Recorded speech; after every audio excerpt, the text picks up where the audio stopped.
হিমন্তই গৰু মাংস নাখায় কিন্তু গৰু মাংসৰ পইচা খায় আজি মুছলমান মানুহে নিজৰ খোৱা বস্তুটো খাব নোৱাৰে হয়নে নহয়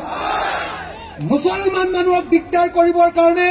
অসমত গো মাংস নিষিদ্ধ কৰিছে হয়নে নহয় কিন্তু গো মাংস নিষিদ্ধ কৰোঁতে অকল মুছলমান মানুহৰ লোকচান হোৱা নাই লোকচান হৈছে আমাৰ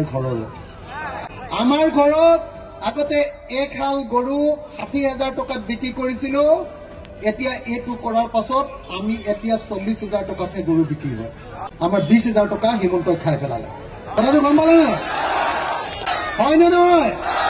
কিন্তু এই যে মই কম দামত গৰু বিক্ৰী কৰিলো আপোনালোকে ঘোষ বা গৰু মাংস কম দামত কিনি খাবলৈ পাইছে নি হিমন্তৰ দিনত দাম বাঢ়িছে নে কমিছে এতিয়া ১ কেজি গৰু মাংসৰ দাম কিমান ৪০০ 400ৰ পৰা 500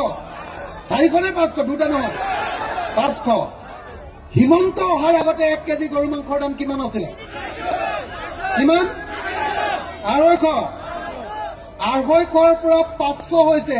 তাৰমানে 250 টকা বাঢ়িছে হিমন্তই গৰু মাংস নাখায় কিন্তু গৰু মাংসৰ পইচা খায়